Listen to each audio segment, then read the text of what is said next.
같이 묵상 기도하심으로 거룩한 예배를 하나님 앞에 드리겠습니다.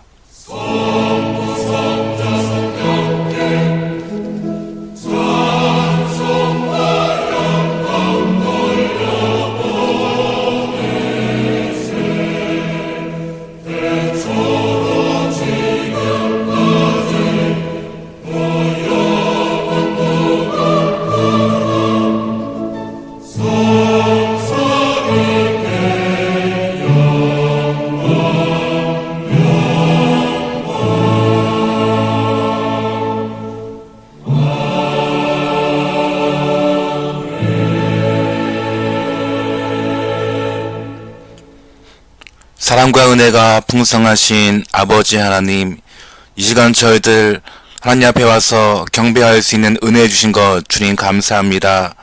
저희가 비록 함께하지 못해서 온라인으로 예배할 수밖에 없지만 그럼에도 불구하고 하나님께 집중해서 예배할 때 하나님 받으시는 귀하고 복된 예배가 되도록 인도하여 주옵소서.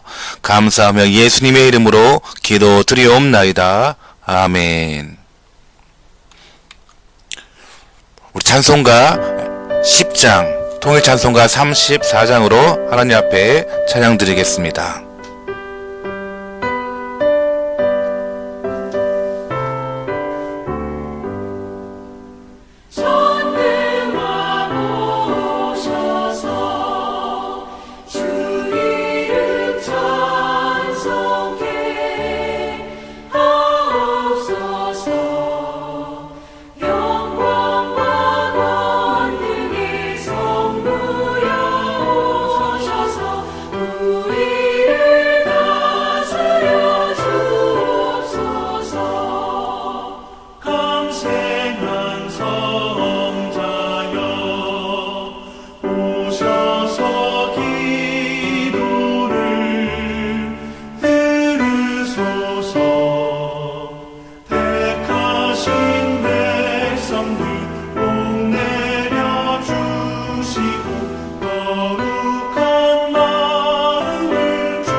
교동문 43번 시편 99편 교독하지 않고 합독해서 처음부터 같이 읽도록 하겠습니다.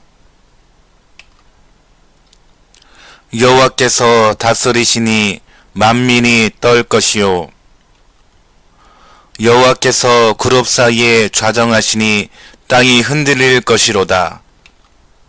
시온에 계시는 여호와는 위대하시고 모든 민족보다 높으시도다. 주의 크고 두려운 이름을 찬송할지니 그는 거룩하심이로다. 능력 있는 왕은 정의를 사랑하느니라. 주께서 공의를 견고하게 세우시고 주께서 야곱에게 정의와 공의를 행하시나이다. 너희는 여호와 우리 하나님을 높여 그의 발등상 앞에서 경배할지어다. 그는 거룩하시도다. 그의 제사장들 중에는 모세와 아론이 있고 그의 이름을 부르는 자들 중에는 사무엘이 있도다. 그들이 여호와께 간구함에 응답하셨도다.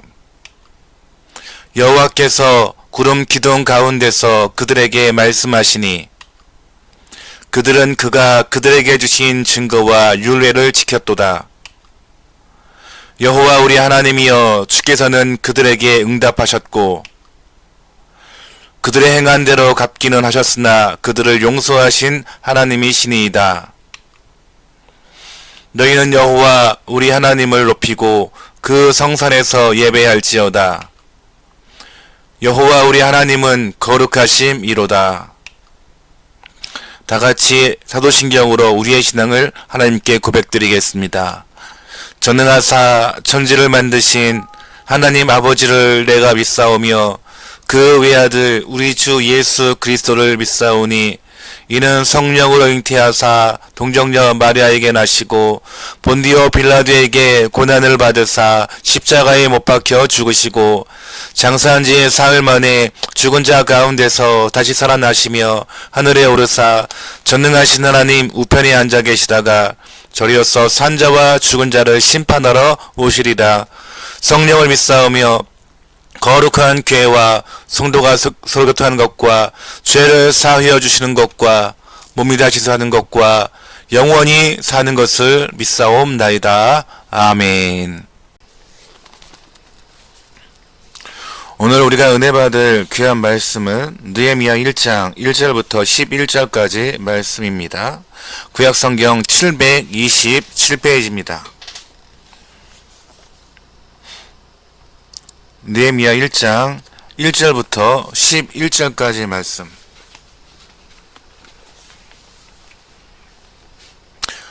좀 내용이 길긴 하지만 우리가 한 목소리로 함께 같이 읽도록 하겠습니다.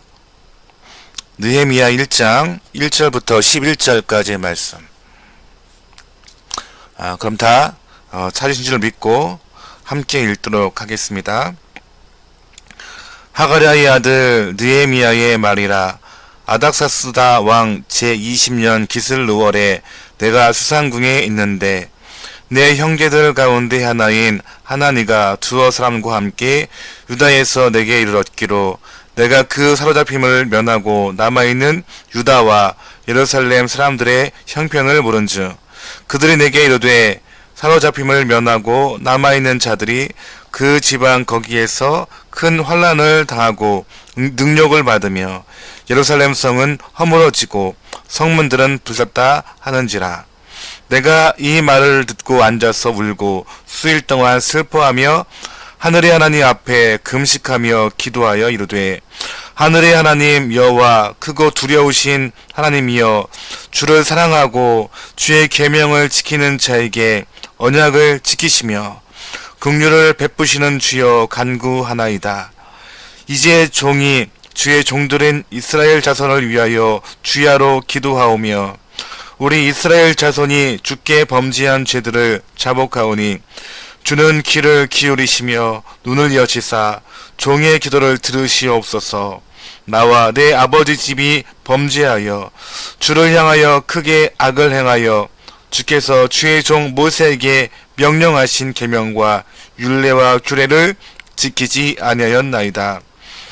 예적에 주께서 주의 종 모세에게 명령하여 이르시되 만일 너희가 범죄하면 내가 너희를 여러 나라 가운데 흩을 것이요 만일 내게로 돌아와 내 계명을 지켜 행하면 너희 쫓긴 자가 하늘 끝에 있을지라도 내가 거기서부터 그들을 모아 내 이름을 두려고 택한 곳에서 돌아오게 하리라 하신 말씀을 이제 청하건대 기억하옵소서. 이들은 주께서 일찍이 큰 권능과 강한 손으로 구속하신 주의 종들이요 주의 백성이니이다. 주여 구하오니 귀를 기울이사 종의 기도와 주의 이름을 경외하기를 기뻐하는 종들의 기도를 들으시고 오늘 종이 형통하여 이 사람들 앞에서 은혜를 입게 하옵소서 하였나니 그때 내가 왕의 술 관원이 되었느니라. 아멘. 자, 우리 하나님 앞에 찬양 드리도록 하겠습니다. 모든 영광을 하나님께 찬양 드리겠습니다.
오늘 우리가 들을 귀한 말씀은 바로 느헤미야의 비전이라고 하는 그런 말씀입니다. 큰 은혜 받기를 소망합니다.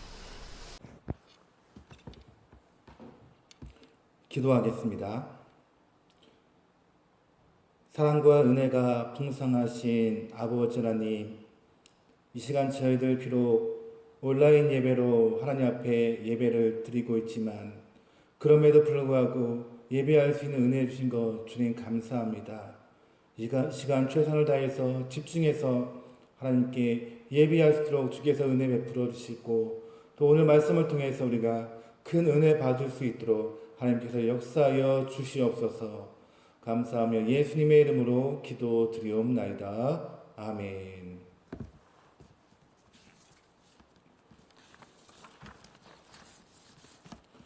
오늘은 우리 믿는 사람들에게는 너무나 힘들고 그리고 어려운 날입니다. 제가 평생 모태신앙으로 지금까지 살아오면서 주일날 예배를 드리지 않았던 적이 거의 없었습니다.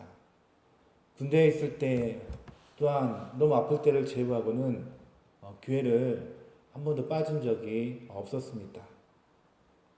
특별히 목회자가 되고 난 다음에는 철저하게 주의를 지키고 그렇게 살았습니다. 사역을 잠시 쉬고 있을 때에도 예배하는 것을 멈추지를 않았습니다. 그런데 우리는 이 코로나라고 하는 너무나 큰 위협 앞에 잠시 우리가 현장 예배를 드리는 것을 멈추고 온라인 예배를 드리고 있습니다. 이렇게 아무도 없는 긴 공간에서 설교를 하면서 말씀을 전하고 있는 것, 정말 너무나 힘들고 어렵습니다.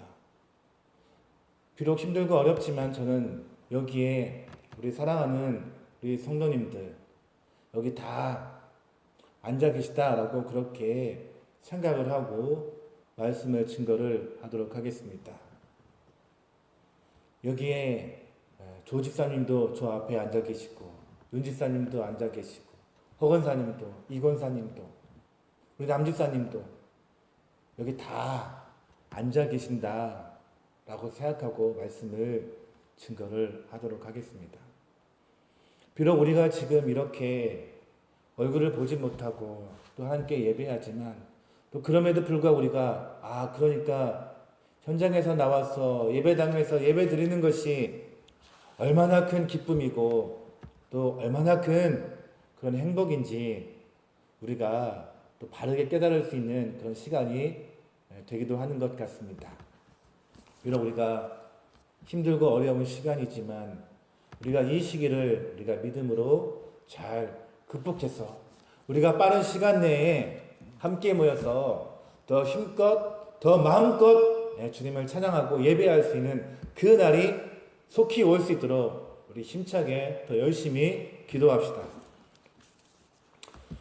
오늘 이 느헤미야에 있는 말씀은 지금 우리들에게 꼭 필요한 말씀이라고 생각합니다. 지금 한국교회에 꼭 필요한 말씀이라고 여겨집니다. 이 느헤미야의 핵심 주제는 회복입니다. 회복. 어떻게 보면 지금 우리 한국교회가 너무나 많이 힘을 잃어가고 있습니다. 지금 우리에게 필요한 것은 바로 주님이 주시는 그런 참된 회복입니다. 오늘 이 느헤미야서에 있는 이 말씀을 통해서 다시 한번 우리의 신앙이 회복할 수 있는 그런 밑거름이 될 수 있는 그런 귀한 말씀이 될 줄로 믿습니다. 오늘 1장에 있는 내용은 느헤미야의 비전, 느헤미야의 어떻게 보면 꿈과 같은 그런 말씀입니다. 느헤미야에게는 꿈이 있었고 비전이 있었습니다. 느헤미야의 꿈과 비전이 무엇입니까? 느헤미야의 꿈과 비전은 내가 많은 것들을 누리고 소유하는 것, 이것이 느헤미야의 꿈과 비전이 아니었습니다. 느헤미야의 비전은 온통 예루살렘을 향하여 있었습니다. 예루살렘이 회복되어지는 것, 이스라엘이 완전하게 회복하는 것, 이것이 느헤미야의 꿈이었고 느헤미야의 비전이었습니다. 마르틴 루터 킹 목사님이 아주 유명한 연설을 1963년도에 했습니다. 그 연설문의 내용이 무엇입니까? 바로 나에게는 꿈이 있습니다. 그것이 그 연설문의 제목입니다. 그분이 그런 꿈을 가지고 있었습니다. 그 꿈을 가지고 있던 그분이 5년 후에 1968년도에 암살을 당하셨습니다. 그분이 돌아가셨지만 그럼에도 불구하고 그분의 꿈은 이루어졌습니다. 꿈은 아주 오래전부터 잉태하고 있는 것이 바로 꿈입니다. 오래전부터 잉태하고 있으면 그 꿈이 나중에 반드시 이루어지게 되는 것을 우리는 많이 발견을 하게 됩니다. 저도 베트남 선교를 오랫동안 해왔습니다. 그런데 어느 날 며칠 전에 같이 베트남 선교를 같이 함께하는 어떤 목사님한테, 선교사님한테 연락이 왔습니다. 내가 베트남 선교를 품고 있었더니 어떤 분이 베트남 선교에 써달라고 하면서 1,000만 원을 후원해 줬다라고 하는 그런 연락을 받았습니다. 그 소식을 듣고 얼마나 감사했는지 모릅니다. 우리가 비전을 품고 꿈을 잉태하고 그렇게 있었더니 하나님께서 길을 열어 주시는구나. 저는 그것이 너무나 감사했습니다.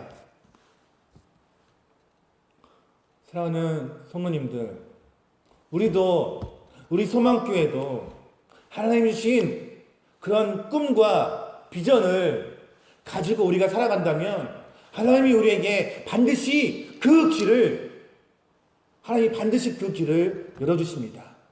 그러기에 우리는 더 원대한 그 꿈을 가지고 그 비전을 가지고 우리가 힘을 합쳐서 함께 나아갑시다.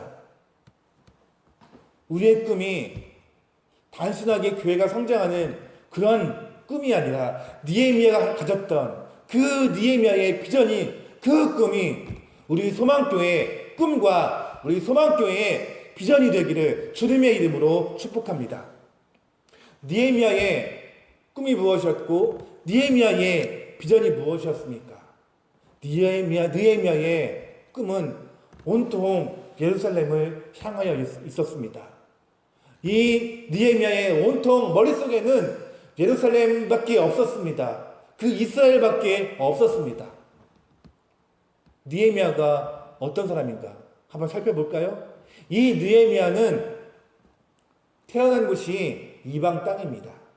바벨론 땅, 페르시아, 이곳에서 이 느헤미야는 태어났습니다. 예루살렘에는 가본 적도 없습니다. 그 근처에 가본 적도 없습니다. 느헤미야는 지금으로 말하면, 지금식의 표현으로 한다면 이 느헤미야는 이민 3세대입니다. 한번 생각해 보십시오. 이민 1세대, 2세대는 어느 정도 고국에 대한 그런 향수가 남아 있습니다. 그런데 대부분 이 3대째 가면은 그런 게 별로 없더라고요. 그래서 언어도 거의 잊어버리고 또 한국말을 할 줄 알아도 약간 발음이 외국인처럼 그렇게 발음을 하는 경우가 많이 있습니다. 이처럼 느헤미야는 이민 3세대. 어떻게 보면 예루살렘을 본 적도 없고 가본 적도 없는 그 땅을 예레미야가 지금 그리워하면서 있는 것입니다. 마치 바벨론에 포로로 잡혀있던 그런 이스라엘 백성들이 바벨론 강가에서 시온을 그리워했다. 우리가 지난 설교 말씀에서 한번 들었던 적이 있습니다. 그들이 바벨론 포로로 잡혀 있으면서 시온을 그리워했던 것처럼 오늘 이 느헤미야가 오늘 이 페르시아에서 그 예루살렘을 그리워하면서 지금 있는 것이죠. 느헤미야가 아주 친한 그런 가족들을 통해서 예루살렘에 대한 소식을 접해 들었습니다. 좋은 소식이었으면 얼마나 좋았을까요? 그런데 그 소식이 좋은 소식이 아니었습니다. 들려오는 소식은 이제 예루살렘에 많은 사람들이 귀환을 했는데 그럼에도 불구하고 오랜 시간이 지났는데도 불구하고 여전히 예루살렘 성벽이 재건되지 않고 똑같이 허물어져 있는 그런 소식을 이 느헤미야가 듣게 됩니다. 느헤미야가 지금 있는 이 시기는 바벨론으로 포로로 잡혀온 다음에 140년 후에 지금 예레미야가 서 있는 것이죠. 그래서 70년 동안 바벨론에 포로로 잡혀 있다가 이 바벨론이 페르시아에 의해서 멸망을 당했습니다. 그래서 페르시아의 고레스라고 하는 왕이 등장을 하게 되었습니다. 이 페르시아의 고레스 왕이 칙령을 내렸습니다. 바벨론 시절에 포로로 잡혀왔던 그런 모든 사람들은 너희들의 고향으로 돌아가도 좋다라고 하는 그런 명령을 고레스 왕이 내렸습니다. 그게 이 느헤미야가 있기 70년 전의 일입니다. 그러니까 이 70년의 그런 시간 동안 이 예루살렘이 아무런 변화도 없이 그렇게 있었다라는 것이죠. 우리나라가 1950년도에 우리가 6.25 동란을 맞으면서 이 전국의 모든 것들이 다 황폐화가 되었습니다. 그때 그것을 복구하는데 우리나라는 그렇게 시간이 오래 걸리지 않았습니다. 힘을 합쳐서 아주 빠른 시간 내에 그 모든 것을 복구를 했습니다. 그런데 그 당시 예루살렘은 그렇게 하지 못했습니다. 70년이 지났음에도 불구하고 여전히 그 황폐한 모습을 하고 있었습니다. 그 소식을 느헤미야가 듣게 된 것입니다. 이 소식을 들은 이 느헤미야가 식음을 전폐하면서 하나님께 기도하고 있는 것입니다. 느헤미야의 마음속에는 온통 예루살렘 생각뿐이었습니다.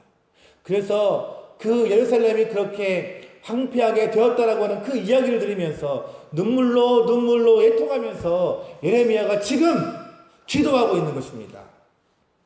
저는 이 느헤미야의 이 눈물을 보면서 저는 예수님의 눈물을 생각을 하게 되었습니다. 예수님이 언제 우셨습니까? 예수님이 우신 것은 그들의 죄로 인해서 멸망해 가는 그런 예루살렘 성을 바라보시면서 우리 예수님께서 우셨습니다. 우리 예수님은 내가 핍박당하는 것 때문에, 그런 것 때문에 예수님은 화를 내시거나 그런 것 때문에 우리 주님은 우시지 않았습니다. 예수님이 언제 우셨습니까? 예루살렘이 멸망해져 가는 그런 모습, 죄악 때문에 멸망해가는 그 모습을 보고 예수님은 통곡하시면서 애통해 하시면서 우리 주님은 그때 우셨습니다. 저는 오늘 이 느헤미야의 눈물이 그 예수님의 눈물과 같다, 그렇게 이야기할 수 있습니다. 느헤미야는 그 예루살렘을 바라보면서 죄 때문에 무너졌던 그 예루살렘을 바라보면서 흘리는 그런 애통해 하는 그런 눈물이었습니다.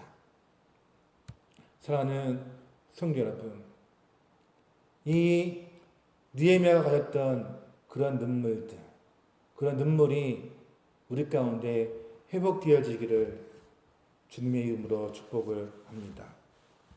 이렇게 기도했더니 하나님께서는 예레미야에게 비전을 심어주셨습니다.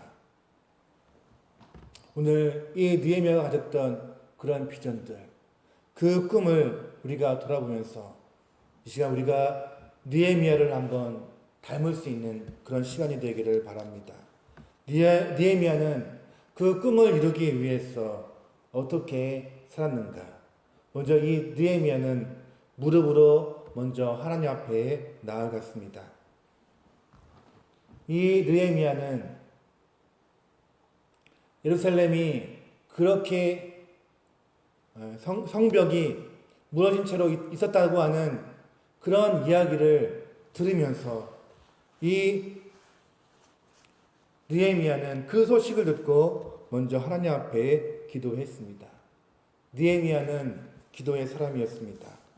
느헤미야는 처음부터 끝까지 기도했던 그런 기도의 사람이었습니다. 오늘 1장에는 프로젝트를 진행하기 전에 먼저 기도하는 모습이 나와 있지 않습니까? 그리고 먼저 기도하고 난 다음에 프로젝트를 진행을 했습니다. 또 느헤미야 1장은 기도가 나와 있고 마지막 또 13장도 보면 이 느헤미야가 기도하는 모습이 나와 있습니다. 느헤미야의 인생을 한마디로 요약한다면 그의 인생은 기도하는 인생이었습니다. 처음부터 끝까지 기도하는 기도의 사람이었습니다. 이 느헤미야가 예루살렘 성벽을 재건하면서 수많은 그런 위기가 있었습니다.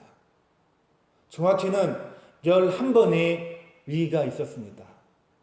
이렇게 예루살렘 성벽을 재건하면서 11번의 그런 큰 위기가 있었지만 그런 그 위기 앞에 그런 철저하게 기도했던 그런 기도의 사람이었습니다. 느헤미야는 어떤 일을 하기 전에 먼저 하나님 앞에 기도했던 그런 기도의 사람, 무릎의 신앙인이었습니다.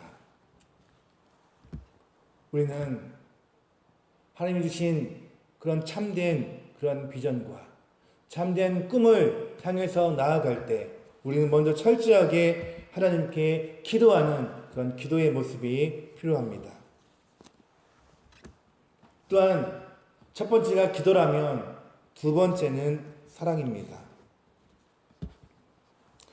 우리가 비전을 이루어가기 위해서 필요한 것 사랑인데 이 느헤미야의 영성은 바로 눈물의 영성이었고 그리고 사랑의 영성이었습니다.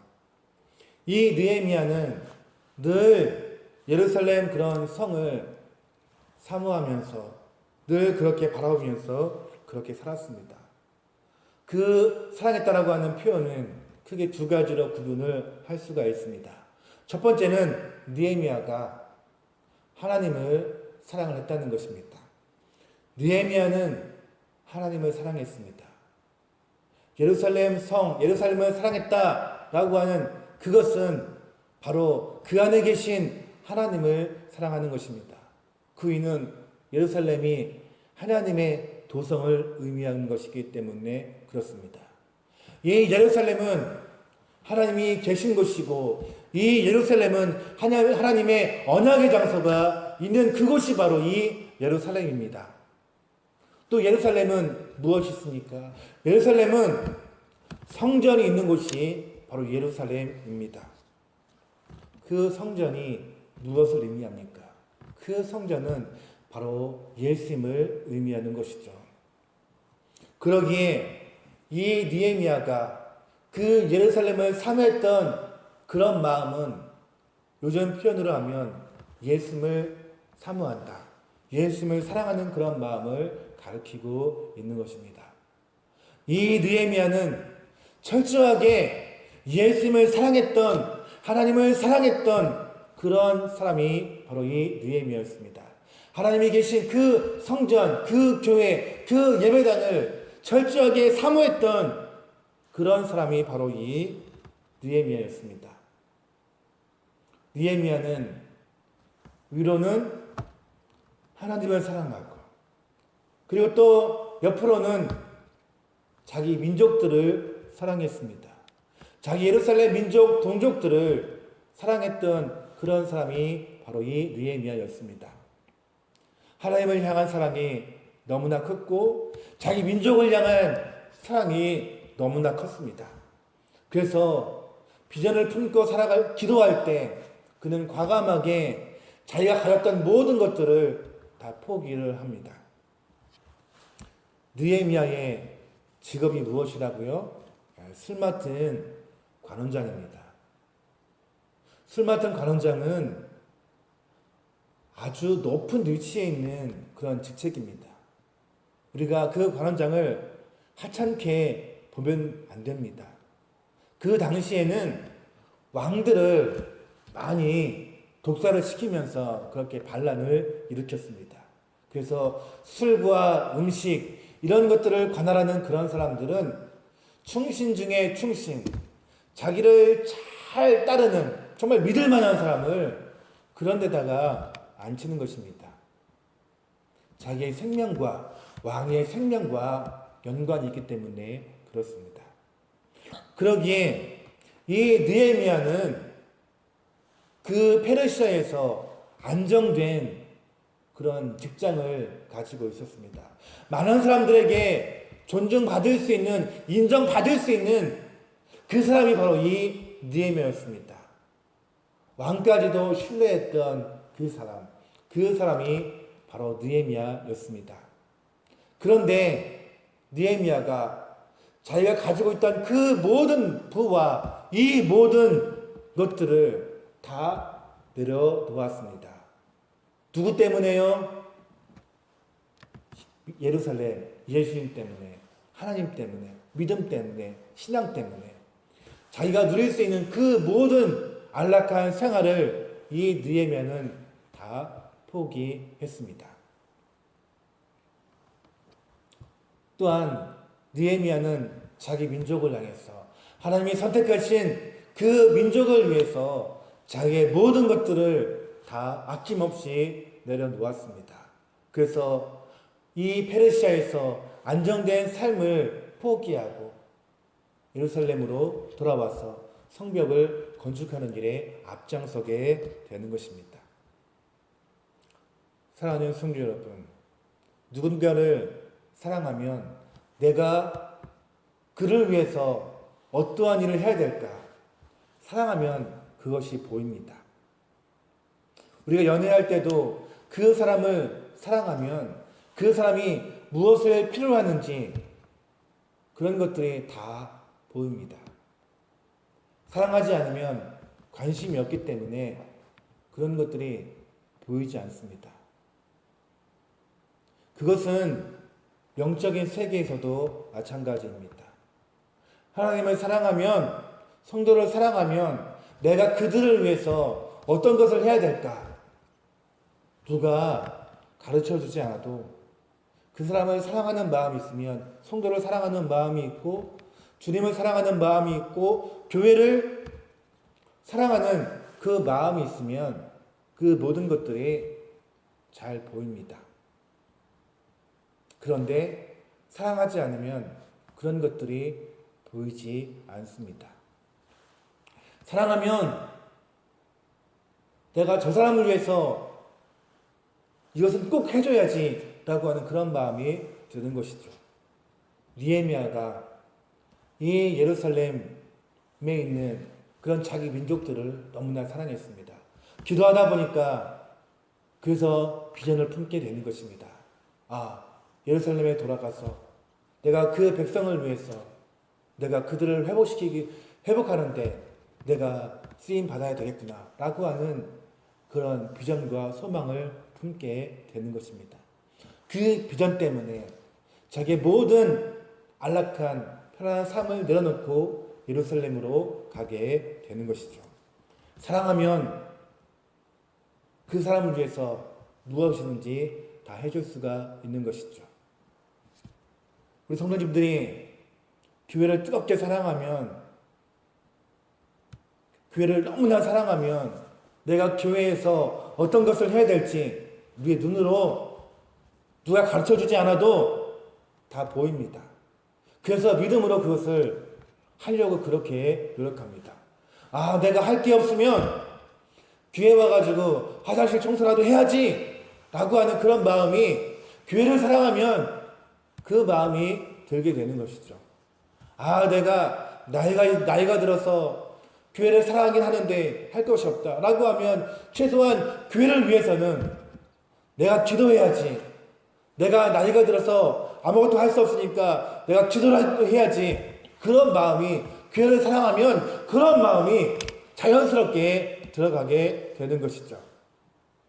그런데 교회를 다니면서 취미생활 하는 것처럼 다니는 그런 사람들은 교회 와도 아무리 교회를 다녀도 마음속에 그런 감동이 전혀 없습니다. 그 이유가 무엇일까요? 교회를 사랑하지 않고 주님을 사랑하지 않기 때문에 그렇습니다. 교회를 사랑하는 것은 단순하게 이 건물을 사랑하는 것이 아니라 교회의 머리 대신 그 예수 그리스도를 사랑하는 것입니다. 교회 사랑하는 것과 예수님 사랑하는 것은, 그것은 동일한 것입니다. 예수님 뜨겁게 사랑하면 우리들이 교회에 와서 내가 해야 될 일들을 누가 가르쳐주지 않아도 다 보이게 되어 있습니다. 성도도 마찬가지입니다. 성도를 사랑하는 그런 마음이 있으면 누가 얘기하지 않아도 다른 사람들을 예수님의 마음을 가지고 섬기게 되는 것이죠. 사랑하는 우리 소망교회 성도님들, 우리 모든 성도님들이 하나가 되었으면 좋겠습니다. 이 느헤미야가 예루살렘 성벽을 재건하면서 어떻게 재건했습니까? 다 구역을 나누어서 여기부터 여기까지는 누가 하고 저기부터 저기까지는 누가 하고 다 구역을 나누어서 그렇게 했습니다. 그때 어떤 사람이 딱 나타나서 여기가 출입구 정주각이니까 여기는 내가 꼭 해야겠습니다 라고 그렇게 우기는 사람이 만약에 한두 명 있었다고 해봅시다. 53일 동안 그런 역사가, 그 성벽이 재건되는 역사가 일어날 수가 있었겠습니까? 아닙니다. 자기 정해진 그 분량, 내가 정해진 그 목만 최선을 다했을 때, 그때 협력하여서 그렇게 열심히 사명 감당했을 때 그때 아름다운 예루살렘 성벽이 재건될 수가 있었습니다. 우리는 지금 너무나 힘든 그런 코로나 시대를 우리가 경험을 하고 있습니다. 한국교회가 너무나 많이 무너져 있습니다. 우리 한국교회가, 우리 소망교회가 다시 회복되어지고 다시 일어나야 됩니다. 그런데 어떠한 특정한 사람, 한 사람에 의해서 그렇게 되는 것이 아니라 이 느헤미야서에 있는 말씀처럼 함께 연합해서 함께 손잡고 그 일을 우리가 함께 감당해야 됩니다. 목사 혼자 하는 것 결코 바람직하지 않습니다. 교회 중직들 몇 명 모아서 하는 것 그렇게 바람직하지 않습니다. 우리 소망교회 모든 식구들이 하나가 되어서 우리가 이 소망교회가 다시 한번 바르게 일어날 수 있도록 회복되어질 수 있도록 함께 기도하고 한 꿈을 향해서 우리가 나아갑시다. 우리가 그런 소망을 품고 있으면 하나님이 길을 열어주시고 하나님께서 인도해 주십니다. 우리가 무슨 프로젝트를 기획하기 전에 먼저 기도하고 그리고 움직일 때 하나님께서 우리 소망교회 가운데 은혜를 베풀어 주셔서 우리 소망교회를 멋지게 아주 멋지게 회복시켜 주실 줄 믿습니다. 우리 소망교회를 통해서 우리 하나님께서 더 큰 일들을 하실 수 있도록 여러분 최선을 다해서 하나님 섬기시고 신앙생활 하십시오. 주님을 뜨겁게 사랑하십시오. 예수님을 뜨겁게 사랑하는 사람이 내가 해야 될 일을 보게 되는 것입니다. 뜨겁게 기도할 때, 주님을 뜨겁게 사랑할 때 꿈이 보여지고 내가 할 일이 보여지게 되는 것입니다. 우리 사랑하는 우리 소망교회가 이 코로나 시대 우리가 기도하면서 믿음으로 이겨내어서 하나님을 기쁘시게 하는 그런 소망교회가 되기를 주님의 이름으로 축복합니다. 기도하겠습니다. 하나님 아버지 은혜를 감사합니다. 느헤미야는 온통 마음속에는 예루살렘 생각뿐이었습니다. 한 번도 가본 적이 없지만 하나님의 약속의 장소니까 그는 늘 그 시온을 마음속에 품고 살았습니다. 하나님, 우리들도 살아가면서 우리의 마음속에 늘 예수님을 품고 살아가도록 주의 은혜 베풀어 주시옵소서. 하나님 아버지, 그래서 예수님 때문에 우리 교회가 다시 한번 회복될 수 있도록 인도해 주옵소서. 무너졌던 예루살렘 성벽이 재건되었던 것처럼 함께 협력하여서 재건했던 것처럼 우리 소망교회 모든 식구들이 함께 연합해서 함께 이 소망교회를 회복시킬 수 있도록 쓰임 받을 수 있도록 하나님께서 은혜 베풀어 주시옵소서. 감사하며 이 모든 것 살아계신 주 예수님의 이름으로 감사하며 기도드리옵나이다. 아멘. 우리 찬송가 620장 하나님 앞에 찬양 드리면서 준비한 헌금 하나님 앞에 드리겠습니다.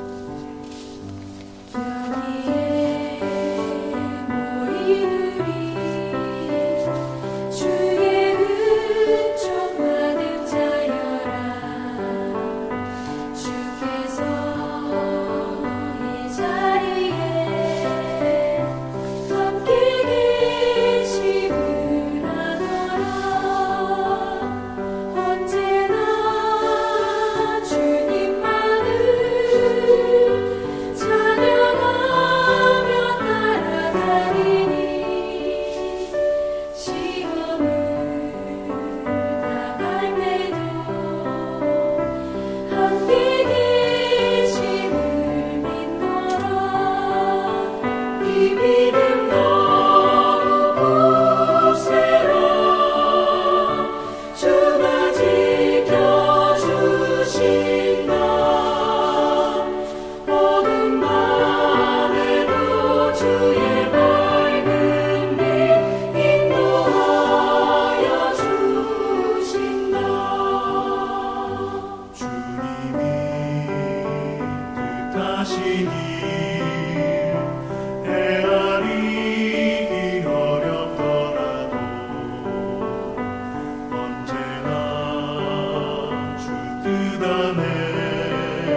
이 시간 드린 헌금을 위해서 하나님 앞에 기도하겠습니다. 사랑과 은혜가 풍성하신 아버지 하나님, 저희들 하나님 앞에 예배하면서 예배자의 자세로서 하나님 앞에 10의 1조를 구분하여 드리고, 또 감사헌금을 드리고, 주정헌금을 드리고, 또 선교헌금을 드리고, 각종 모양의 그런 헌금을 드릴 수 있는 하나님 은혜 주신 것 주님 감사합니다. 주님 사모하는 그 마음을 가지고 하나님 앞에 예물을 드릴 때 주님께서 이 예물을 기쁘게 받아주시고, 이 예물이 우리 천영소망교회 부흥과 성장을 위해서 귀하고 아름답게 사용되어지도록 주의 은혜 베풀어 주시옵소서. 하나님, 사랑하는 우리 식구들 여러가지 힘들고 어려운 가운데 있습니다. 코로나 때문에 힘들기도 하고 우리의 건강의 연약함 때문에 힘들기도 하며, 하나님 아버지, 저희가 너무나 힘들고 어려운 일들이 많이 있습니다. 그럼에도 불구하고 우리가 하나님 의지하고 주님 바라보고 나아갈 때 하나님께서 우리 가운데 성령님을 통해서 새 힘을 공급하여 주시옵소서. 하나님, 우리의 혼자의 힘으로는 아무것도 할 수 없습니다. 주님이 함께 하시고 성령님이 우리를 도와주셔야 우리가 이겨낼 수 있습니다. 하나님, 너무나 힘든 이 마지막 때에 우리가 살아가면서 하나님, 죄와 타협하지 않도록 주께서 붙들어 주시고 하나님의 말씀대로 살려고 우리가 애쓰며 노력하는 저희를 될 수 있도록 하나님께서 은혜 베풀어 주옵소서. 하나님, 우리가 어디에 가든지 예수님을 자랑하고 예수님을 드러낼 수 있는 삶을 살아가도록 주의 은혜 베풀어 주시옵소서. 예수님만 자랑하는 예수님의 홍보대사가 되어서 하나님, 주의 복음을 증거하는데 앞장설 수 있는 그런 저희를 되도록 하나님께서 은혜 베풀어 주시옵소서. 특별히 우리 사랑하는 우리 식구들 가족 중에 아직까지 주님을 믿지 않는 그런 사람들이 우리 주변에 많이 있습니다. 주의 은혜 베풀어 주셔서 우리 사랑하는 천영소망 교회의 가족들 하나님 앞에 나와서 하나님께 예배하면서 구원받을 수 있도록 하나님께서 은혜 베풀어 주시옵소서. 하나님, 이번 한 주간 더 살아가면서 믿음으로 승리하도록 주께서 인도해 주시고, 조금이라도 죄와 타협하거나 죄에 물들지 않도록 인도해 주시고, 우리의 삶이 거룩한 삶을 살려고 애쓰며 발버둥치며 한 주간 살아가도록 주의 은혜 베풀어 주옵소서. 감사하며 이 모든 것 살아계신 주 예수님의 이름으로 기도 드리옵나이다. 아멘. 우리 주기도문 찬양 하나님 앞에 드리겠습니다.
이제는 예수 그리스도의 크신 은혜와 하나님 아버지의 무한하신 사랑과 성령 하나님의 감화감는 역사하심이 우리 사랑하는 전영소망교회 모든 성도님들 머리머리 위에 이제로부터 영원토록 함께 계실지어다. 아멘.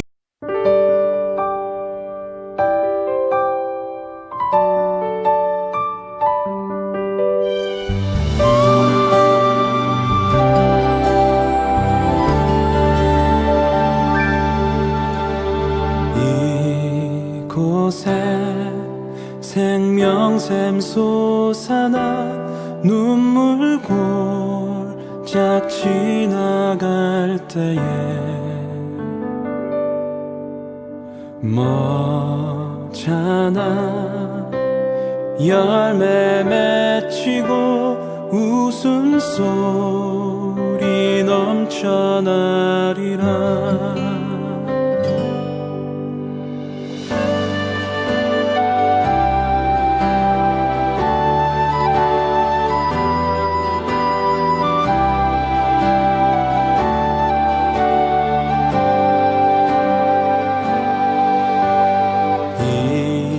이곳에 생명샘 솟아나 눈물 골짝 지나갈 때에 머잖아 열매 맺히고 웃음소리 넘쳐나리라.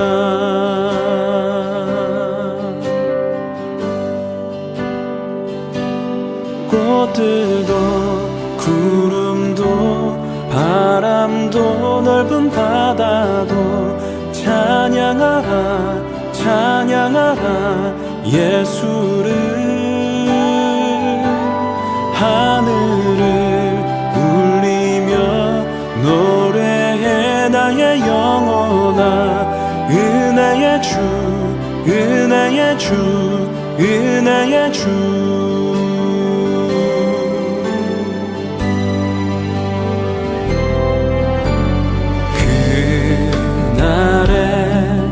하늘이 열리고 모든 이가 보게 되리라. 마침내 꽃들이 피고 영광의 주가 오시리라.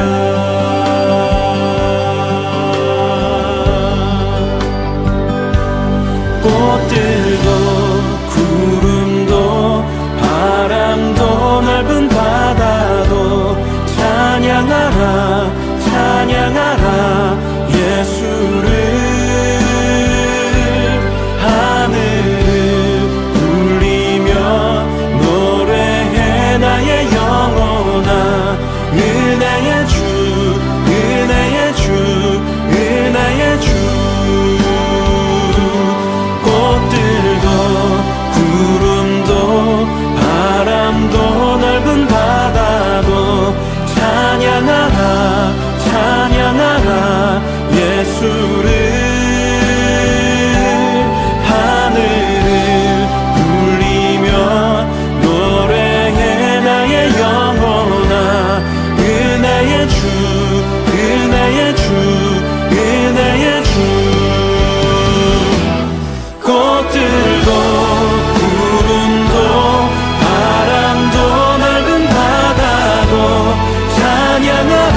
바람도 넓은 바다도 찬양하라 찬양하라 예수를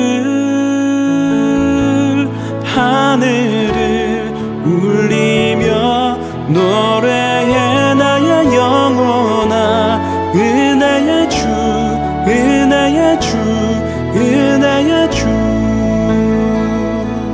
은혜의 주 은혜의 주 은혜의 주 은혜의 주 은혜의 주 예